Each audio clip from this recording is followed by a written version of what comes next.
Hey, what is up, guys? Blunt Guts here. This is a Watch Our Realms video. Thank you so much for tuning into my channel. I truly appreciate it. Please do like and subscribe if you do enjoy the content.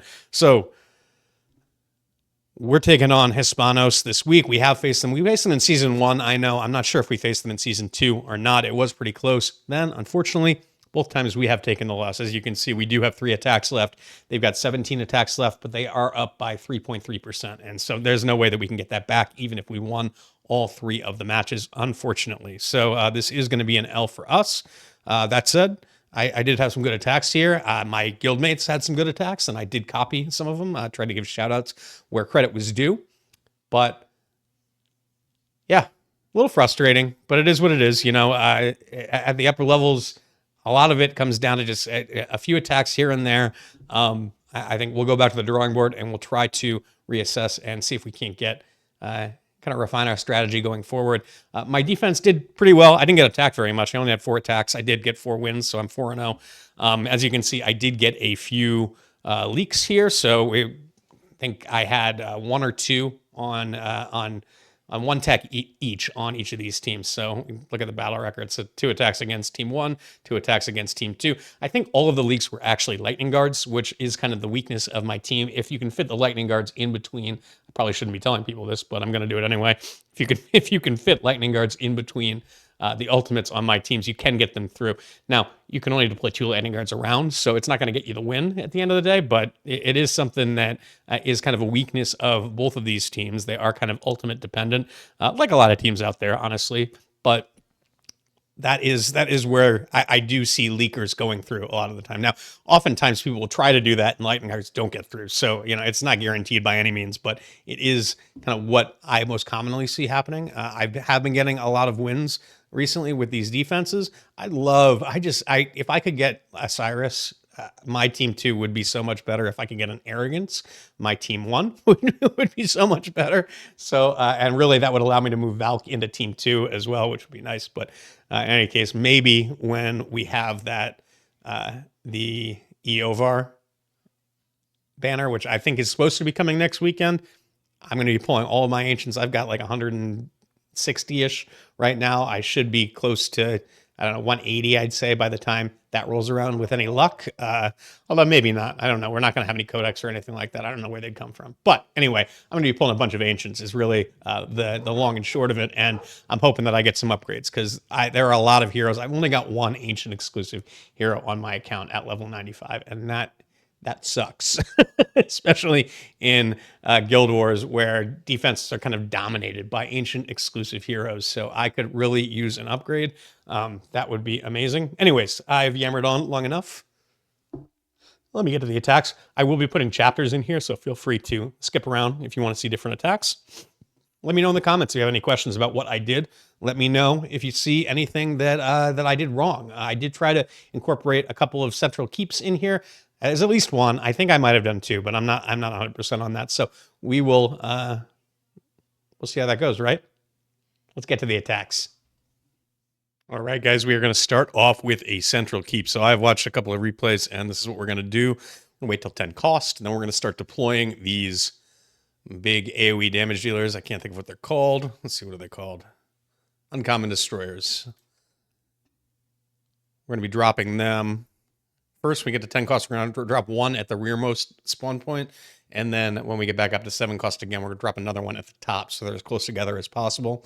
After that, we're going to drop 1 set of these axe slaughters, and then 2 of these shamans as we get the cost back up. After that, we should be able to overrun them with the dogs. That's the plan, anyway. So, with that said, let's see if we can get it done.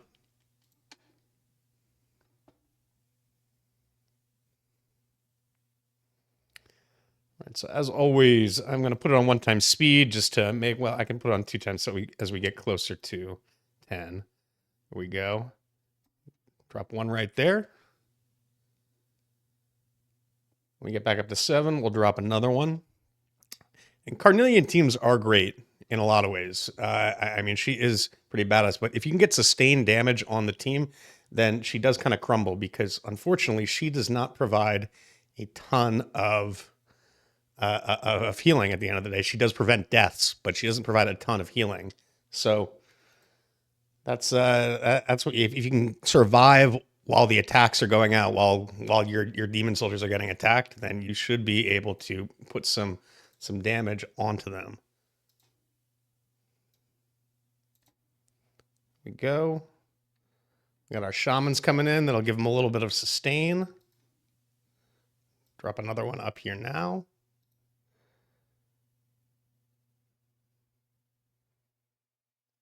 And they should be able to just kind of walk in after this. Once they're going to start taking down. There goes Torodor once. Shamans are just kind of keeping that pressure on. Should be able to just kind of walk on through, because this is all physical damage based. There we go. And that is that. So, I don't know. Unfortunately, we are kind of losing this one, but it's kind of not going to stop me from going and trying to get some wins. And, the more wins you can get, even if you lose, the less points you do lose in the rankings. So it's always important to get all your attacks out. I'm getting them in last minute, unfortunately, but we're still getting them in. I'll be back for the next one. All right, guys, we're going to give this one a go. So there is no healer in here, and that's just generally something that I wouldn't advise. What I am going to do is immediately we are going to drop in, we're going to do a double spawn of these rare tank killers on the far right. They are going to hopefully at least get Brokkir's unyielding down, and then the goal is going to be to pop both Silas and geez, why can't I think of what his name is? Boreas's ultimates. Get those out of the way. We're going to wait until those go down, and then we're going to follow up with our epic tank killers, the Axe Slaughterers and the Shadowcasters. Hopefully that's going to be enough to take out Brokkir, and then we can follow up with dogs while Brokkir and Aracha are occupied. The dogs should go through, and they should be able to take out at least Aracha, but hopefully Aracha and what is her name? Valkyra. Jesus, I am tired, if you can't tell. So that's what we're gonna do. We're gonna hope that it works out. Let's give it a go.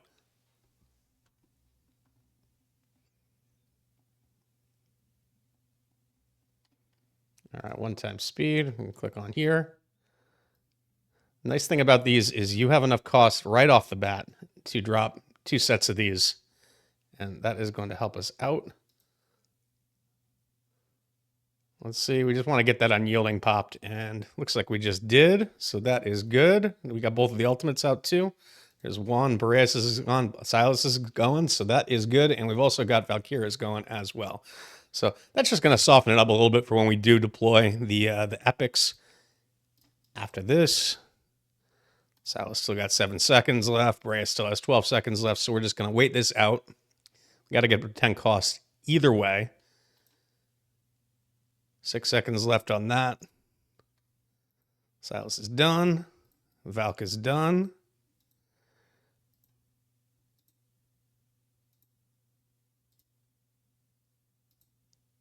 Okay. Let's get these going.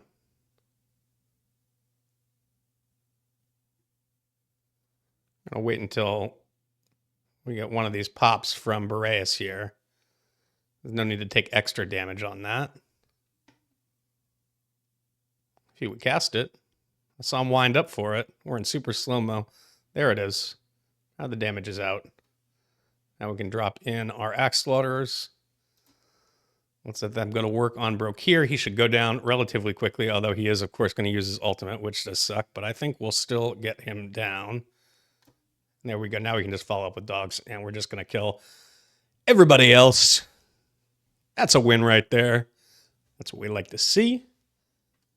I do want to give some credit to those that came before me. My guildmate Bright did do a similar attack after that.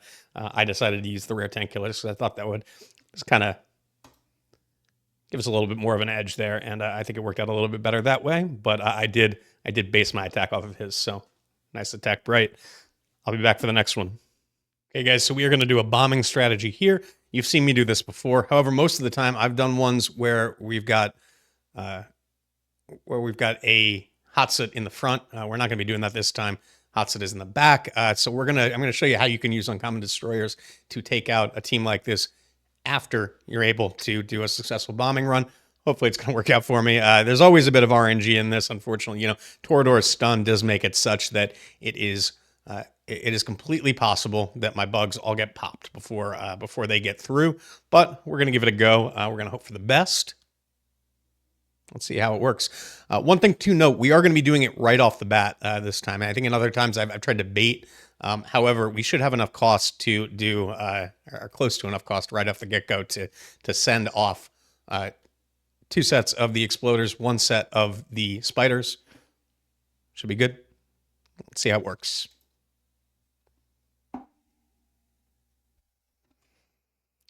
The first thing I'm going to do is put it on 1x speed as per usual. The idea is to get up to 9 cost here, so I'm going to try to click on somebody right now.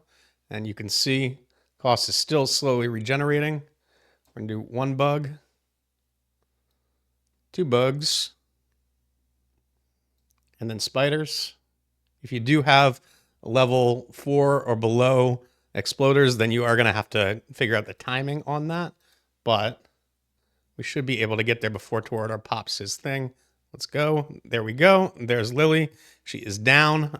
Now it is just about sending in destroyers to take everybody out. So we're going to wait till we get up to 10 cost and give Arrogance a little bit of time to kind of get that ultimate down. And then we'll drop in destroyers. And I'm going to drop the first one on the back tile just so I can stack them as much as possible, because I am going to have to wait because they are such a high cost unit. I can't deploy 2 at once because they're 7 costs. So I want to try to make sure that they have as much uptime together as possible. So once we get back up to 7 cost here, there we go. I'm going to drop in a second one. Do that. I'll do axe slaughters once we get back up, and then I'll follow up with dogs to take out the rest. But these guys should be able to take out Torodor and possibly even more. There we go. There's my 6 cost. I'm going to send in the axe slaughterers. They may get popped by Hatssut at the end here, but hopefully they'll take out Arrogance too. There we go. And these guys are actually just going to walk in. So no further deployments necessary. Boom, boom, boom. We got it.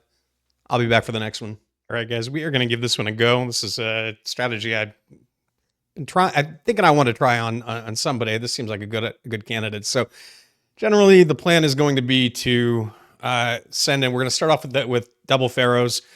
They have such high magic resist and this is a completely magic resist based team outside of Maul, who I'm not really all that worried about his damage. I have a feeling that he is set up as as more of a control champion rather than a damage champion. So I don't think that he's going to really do all that much damage to them. I'm going to follow up with double netted destruction. So we should have 4 stacked in front of Brokkir at that point. We're going to wait until we have an opportunity when Pelagios and Valkyra's ultimates are on cooldown, and then we are going to send in for these bugs. Hopefully they take out at least Maul, but it'd be nice if they could do some damage to Brokkir and to Harz.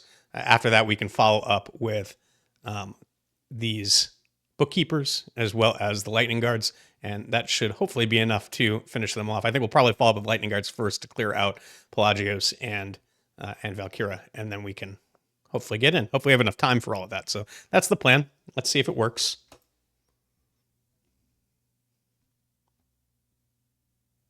Really, when you're deploying bugs, what you want is to have a 4 stack or max block on the front unit out there. Reason being that is going to allow the bugs to bypass the block and get further in on a defense that's stacked up like this. So that is going to be the plan. Send in our second one here. We're just going to keep churning up to 10 cost. And then when we get up to 10, we'll drop in the other ones. Well, I only waited until 9 that time. That wasn't all that great on my part. But the Pharaoh Guard has extremely high magic resist. So does our Knight of Destruction here. So hopefully they last long enough. That's the plan. Let's see. How are we doing on ultimates? We're going to wait for one more round of ultimates from both Pelagios and Valkyra, and then we'll send in bugs. There we go. Valkyra just started hers. It is going to be tight on time, I am noticing here. So we'll see. We'll see if this works out at the end of the day. We've got how long? 20 seconds on Valkyra. Pelagios just used his. Now, that's not great timing for us at the end of the day. But as you can see, our 4 up here are holding up pretty strong. So the hope is that Oh, it's past time. Let's send in our exploders. Let's see if we can't get them in here. That's good timing on the Maul ultimate. They did get slowed and they got popped. So that is unfortunate. Let's try some of these lightning guards. I didn't stack those well. So what happens when the plan starts to fall apart. There goes Valkyr's ultimate, and that's going to be bad news for our lightning guards, unfortunately. Although we are getting some traction here. So I'm just going to send some in, and we just cleared through, baby. That's what I'm talking about. All right. That worked out quite well.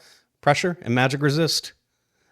Go good against a team that only does magic resist. This is why you want to vary your damage types when you are doing these defenses. So anyways, I'm going to do that one again, but I'll be back for another new fight. All right, we are going to try a Maw team. Another shout out to Bright. He's had some really great attacks. I've copied a couple of them tonight. So Krodor is kind of a pain in the ass, right? Krodor does, let me see, where are you with your stuns, Krodor? That's what makes him kind of a pain in the ass. There we go. So once he's below 30%, immediately enters a state of anger, bellowing at up to 10 enemies ahead and inflicting attack reduction on them. The next 5 basic attacks will strike up to 10 enemy targets ahead, dealing 150% AoE damage and inflicting stun. So every time that he does this, he's going to, basically the next 10 attacks are going to stun. That's where our big boy Maw comes in. Maw is going to be immune to stun. And that's really what it kind of comes down to. Take a look at him real quick and just show you what I'm talking about. So if you go to control immunity here, he's immune to all CC effects, which includes stun, except for slow. That's why he's going to be perfect for this. So we're basically just going to wait until Arrogance finishes his first ultimate. Then we're going to deploy Maw. Maw's going to go in there. He's going to sit there and just start beating on Krodor. We'll deploy some of these tank killers afterwards as cost permits, but we're really just waiting for Maw to kind of churn his way through Krodor, and then everything else is going to open up. So that is the plan. I'll be honest, I don't use Maw very much. I did watch the attack. I know that Bright is significantly lower account level than I am, so I think I should be okay, but I'm not super confident. We're going to see if it works. I like to try new things, so we will see how this goes.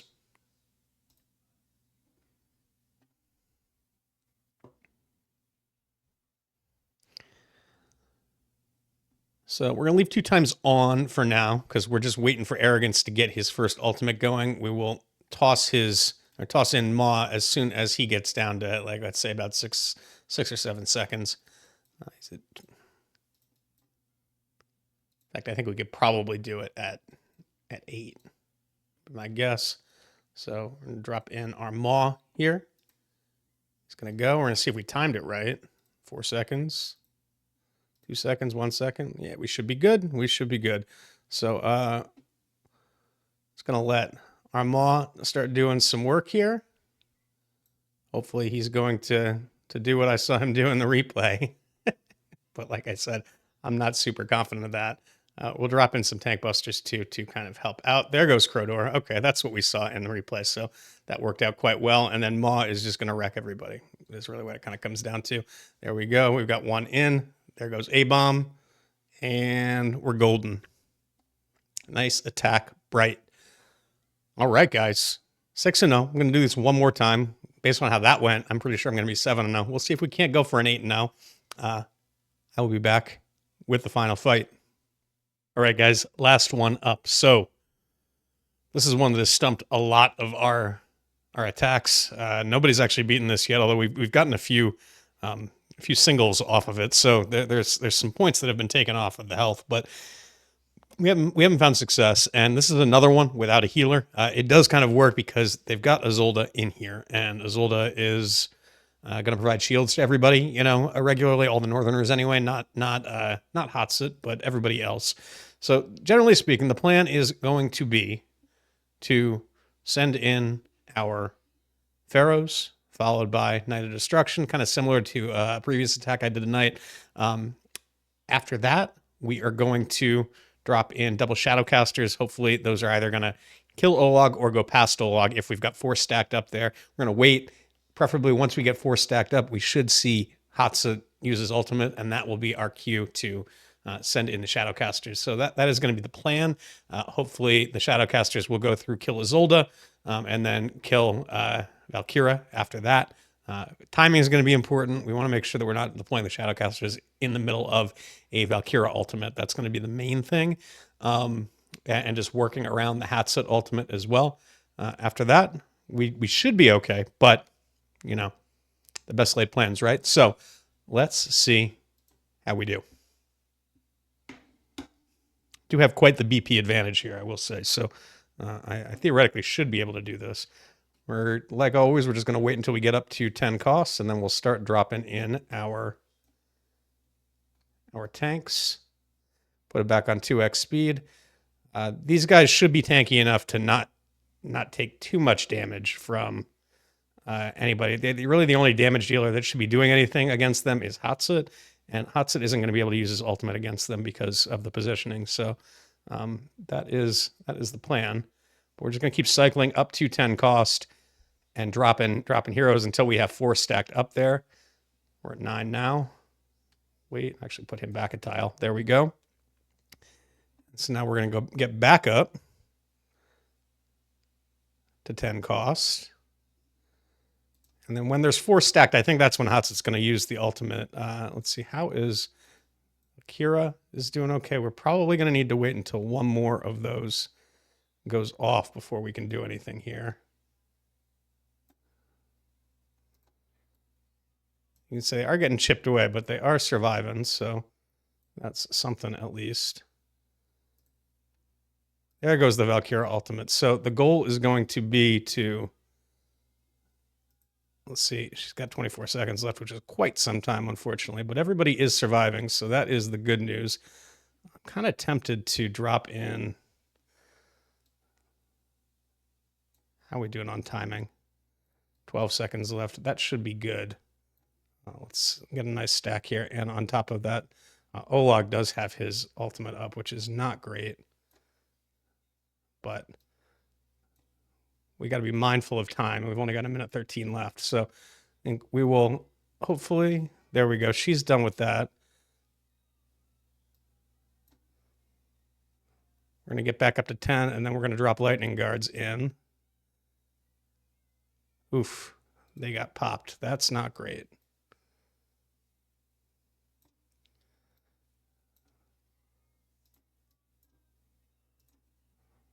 Maybe the lightning guards can do some work. Maybe they can do some work.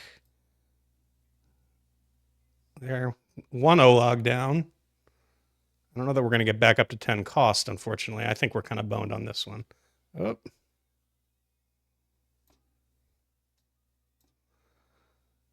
Can we get in? We can't get in. Oh, God, and we had it. We had it, but we didn't. All right, well, 7-1. You know what? It's a good night, and it was a tough opponent. So, you know, hats off to Hispanos. Nicely done. They are going to take the victory on this one, I think. We only have 3 attacks left, and they are up by 3.3%. So we're kind of boned, but what can I say? Good fight. It's early on in the season. Maybe we'll get them again later on. That would be fun. Anyway, guys, I do appreciate you watching. Please do like and subscribe if you do enjoy the content. I'll be back with more Guild Wars content moving forward. Have a good night, everybody. Good luck on your attacks.